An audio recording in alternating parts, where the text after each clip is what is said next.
ગોધરી ગામના રાજા ગણપતિ બાપાની આગમન યાત્રા ગઈકાલે યોજાઈ હતી। આ આગમન યાત્રામાં મોટી સંખ્યામાં ગણેશ ભક્તો જોડાયા હતા।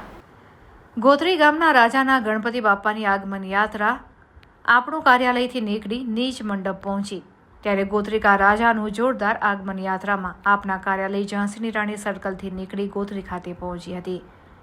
ત્યારબાદ આરતી પણ કરવામાં આવી હતી। આ આગમન યાત્રામાં મોટી સંખ્યામાં ગણેશ ભક્તો જોડાયા હતા। શ્રી રંગરાજી શાયરે અને લખન દરબાર મંડળના ગણેશ ભક્તોએ આરતી ઉતારીને ગણપતિ બાપાની આગમન યાત્રા યોજી હતી।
લખનભાઈ દરબાર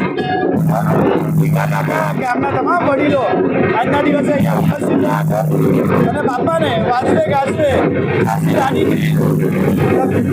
તળાવ સુધી જવાના હોય ત્યારે આગમનની જે વ્યવસ્થા કરી છે એમાં તમામ યુવક મંડળના યુવાનોને ખૂબ ખૂબ શુભેચ્છા પાઠવું છું। અને આજનો આ દિવસ બાપા સૌનું કલ્યાણ કરે, સૌના વિઘ્ન દૂર કરે એવી જ ગણેશજીના ચરણોમાં પ્રાર્થના કરું। ગણપતિ બાપા મોટા તમે જુઓ છો કે આજે ઝાંસી રાણી આપણા કાર્યાલયથી આજે ગોધરીના મહારાજા ગણપતિનું સમગ્ર અનેક મંડળો દ્વારા ગોધરી ગામ ઝાંસી રાણી પાસે છે। ભગવાન ગણપતિની આજે બધા ચર્ચા કરી રહ્યા છે। બધા યુવાનો દ્વારા સમગ્ર ગોધરીના વર્ષોથી ગોધરીકા મહારાજાનો ગણપતિ આજે તમે હજારોની સંખ્યાની અંદર બધા યુવાનો અહીંયા જ્યારે ઝાંસી રાણીથી એક રહે છે। લોક માટે નિડકે જે મેસેજ આપ્યો હતો કે સંગઠન ભાવનાથી દરેક લોકો ભેગા થાય, ખૂબ મહેનત કરીને અને સુરતથી આજે છોકરાઓ દ્વારા આ મૂર્તિ સુરતમાં બનાવવામાં આવી હતી અને સુરતથી આજે લોકો અહીંયા અહીંથી હવે ઝાંસી રાણીથી ખાસ ચોકડી થઈ અને ગોધરી ગામ તરફ આ વરઘોડા સાથે જે રાત દશા છે ભગવાનને પ્રાર્થના કરીએ કે પોતે પોતાની કમાણીમાંથી યુવાનો દ્વારા આવો ભવ્ય કાર્યક્રમ કરવામાં આવે છે અને એનું આગમન અને આરતી કરવામાં આવે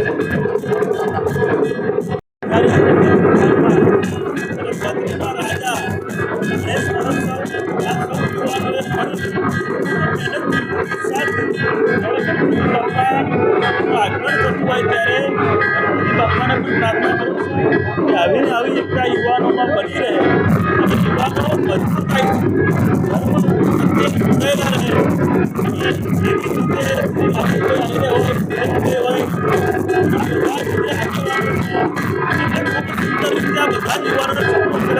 એવું લાગે છે કે ખરેખર આવા નેતાઓ અને આવા લોકો આવા આગેવાનો ખરેખર અમે હંમેશા કહીએ છીએ કે યુવાનો એક આ યુવાનોની એકતા જોઈને એવું થાય છે કે આવી ને આવી એકતા હંમેશા બની રહે.